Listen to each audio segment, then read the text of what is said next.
8 minutes is going to the Deputy Chair. Thank you, Chair. Good afternoon, Minister and officials. Minister, referring to the departmental questionnaire, question 9, page 87, the Strengthening Women's Safety, Legal Services and Supports program lapses this year. Do you believe that enough dedicated work has been done in this space for it now to be absorbed into business as usual, as stated?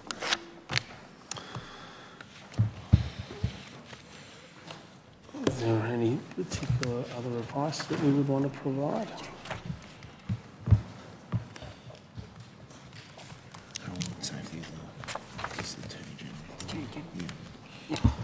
I think you will find, though, that the reference that you're making is not specifically to a victim's portfolio. But it's within there. But more importantly, though, Minister, the Women's Safety, Legal Services and Supports programs, are either of your officials able to assist you with that? Well, I think you'll find that overall the financial assistance scheme has provided support to 52,000 applications, and in our Strengthening Women's Safety package, we remain committed to providing support and delivering on the 2016 Royal Commission into Family Violence.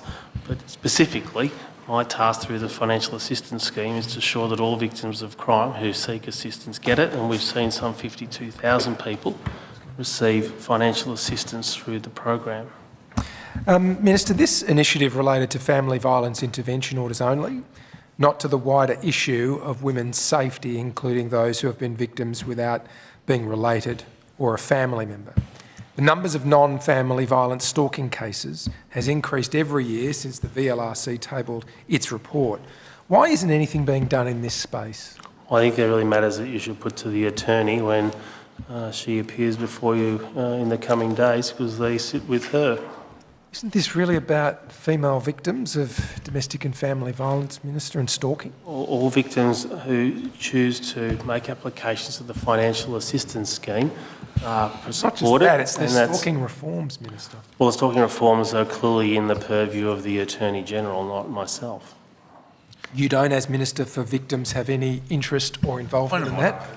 Excuse me, Deputy Chair, Mr Hilakari. Not Mr Galea, on a point of order. It's a completely inappropriate question. We've been through this ground many times before. It is not appropriate to be asking ministers about their personal interests or concerns with any other portfolio.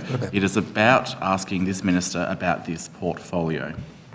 No, excuse me, Deputy Chair, I'm going to rule on that. You know what you're doing. Mr Galea is entirely correct. I'd also remind you that the Attorney-General is before us tomorrow, as well as the Minister for Family Violence will be here this evening. And certainly it's absolutely critically important that all victims of crime are given support, and that financial assistance provided because it's not your job. You don't get to squeeze time. Now let me proceed. Under the list of initiatives for the Community Safety Package, page 6 of BP3 states, funding is provided to deliver serious consequences to perpetrators of crime and keep the community safe, end quote. Do you agree with there being serious consequences for perpetrators of violent crime, particularly given your oversight as Minister for Victims? Well, as Minister for Victims, my ministerial responsibility is to oversight the financial assistance scheme that has provided finalised applications for 52,000 Victorians and seen $78 million allocated to victims of crime as compensation and support for the suffering that they have endured as victims of crime.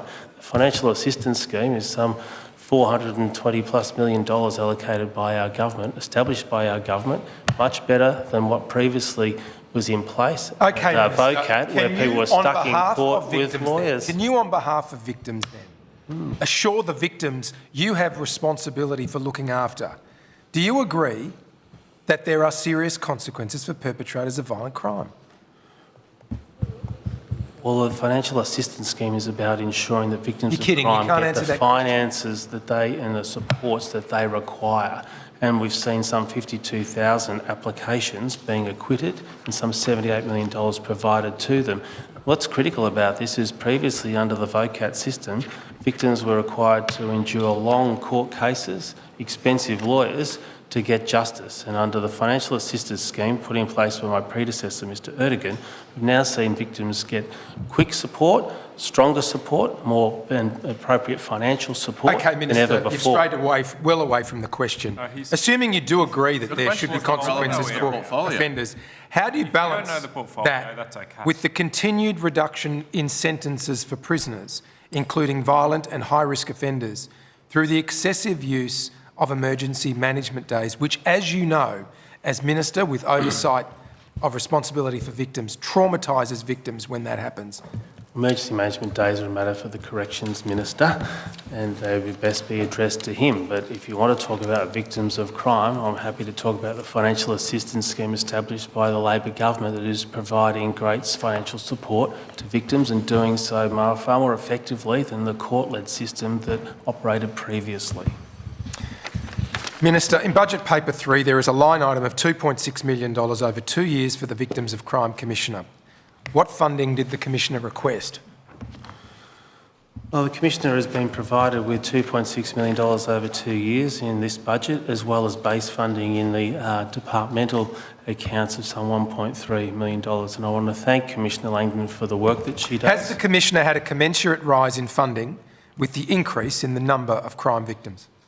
The Commissioner has been particularly tasked to review the Charter for victims, and she has done that work and presented it to the Parliament, and the Government is considering its response to that work, and that's been valuable work conducted by the Commissioner, and her role continues to be funded in this budget. How does the funding to the Commissioner stack up against other similar operations around the country, such as the Queensland Victims of Crime Commissioner?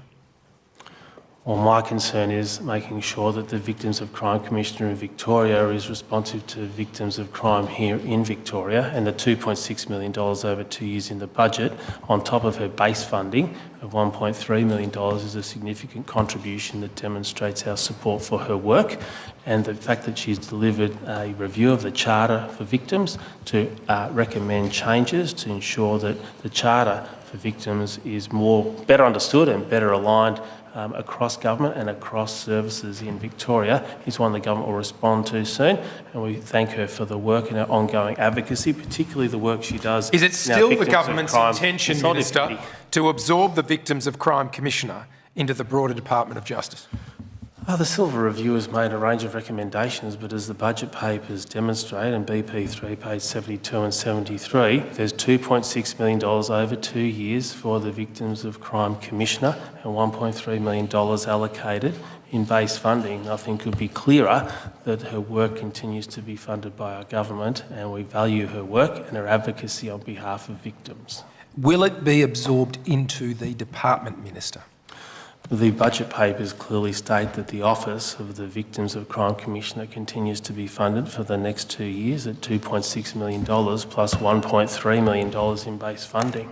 Thank you, Minister. We're going straight to Mr Hilakari.